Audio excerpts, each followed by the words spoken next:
ना के न हो एगो मार्केटवा में गीत आई रहल है। हां वो कब गीत कर रहल है बबुआ का हो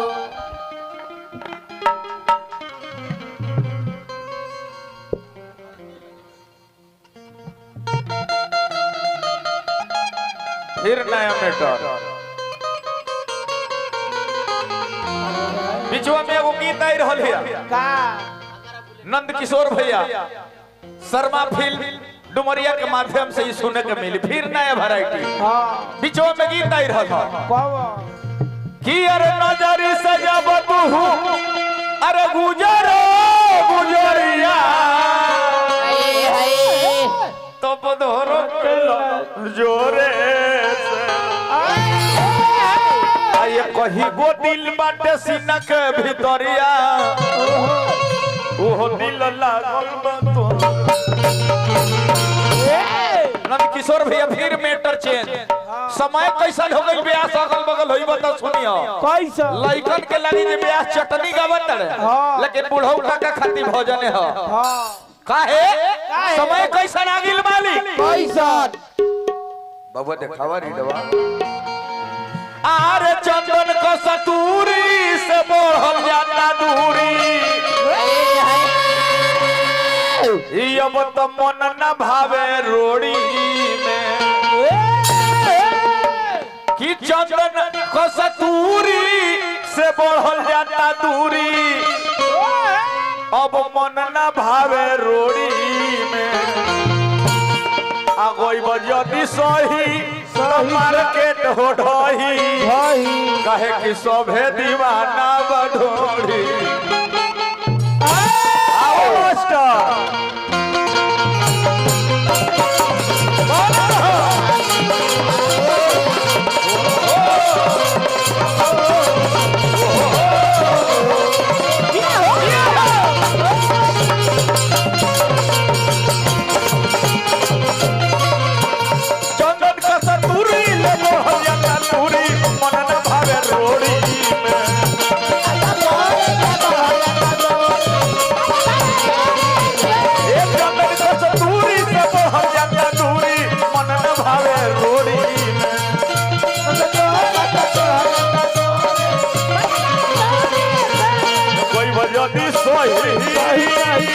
कोई बजती सही तो मार्केट हो ढही सभे दीवाना बा घोड़ी में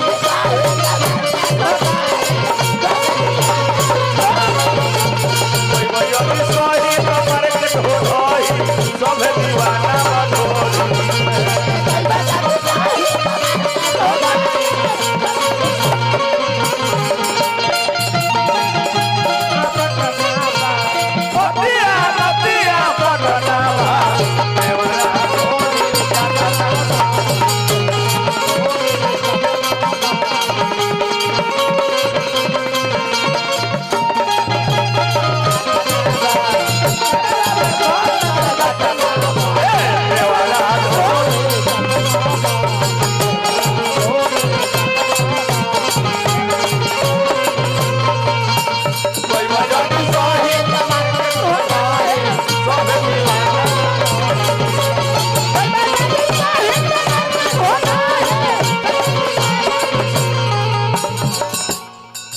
शर्मा फिल्म डुमरिया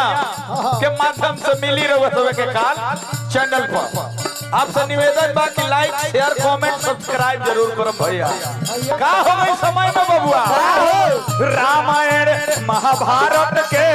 कहल जाला हाल हो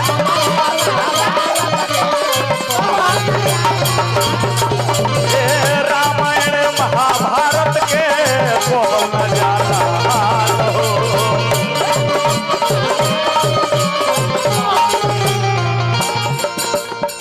रामायण महाभारत के कहल न जाला हाल हो और बबुआ कहा कोइली राग रागिनी धुरपत जापाल हो कहा कोइली राग रागिनी धुरपत जापाल हो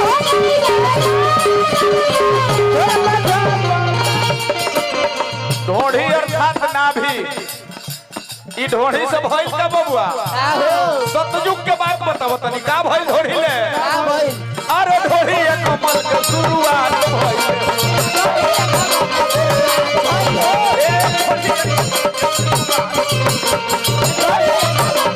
ए चंदन चंचल विख्यात भइल ओ चंदन चंचल विख्यात भइल सतयुग में नाभि से यानी ढोढ़ी से कमल निकलल वही कमल से विष्णु निकलले वही विष्णु से ब्रह्मा और ओकर बाद सृष्टि के सृजन भइल यही ढोढ़ी से माने नाभि से आए है कलयुग में ढोढ़ी से क्या निकल गइल चंदन चंचल नामक एक गायक था नंद किशोर भैया देवरा ढोढ़ी चटना बा इतना बाजल कि जौने के हिसाब नहीं के तब कहे पड़ल की हो गइले हिट फिट अरे ये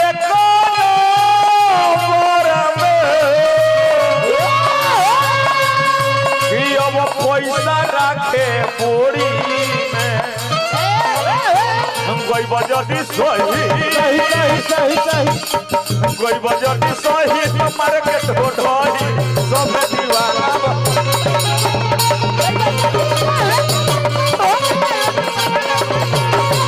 कोई बजटी सही हमारे के ढोढी सब दीवाना बनो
अंतिम लाइन बा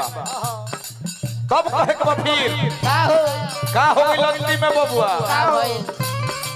गाथा पर संग कीर्तन ले माथा अब सुखाता हो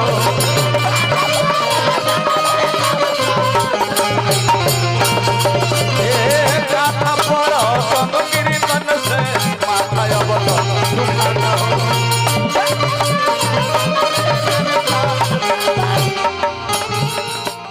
गाथा पर संकीर्तन से माथा अब दुखाता हो काहे देवता के स्थान पर देखो मुर्गा रोज कटाता हो देवता के स्थान पर देखो मुर्गा रोज कटाता हो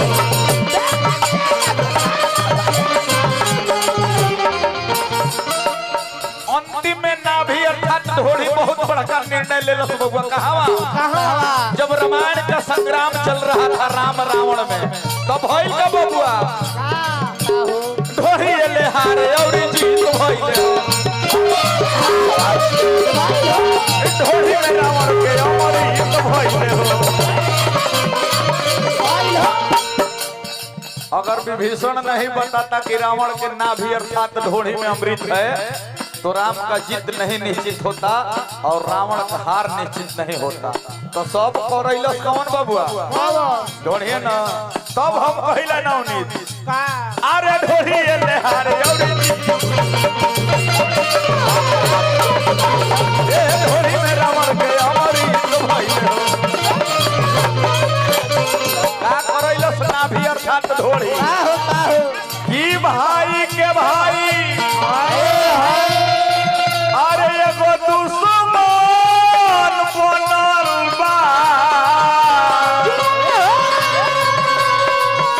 अरे फूट कइलस जोड़ी में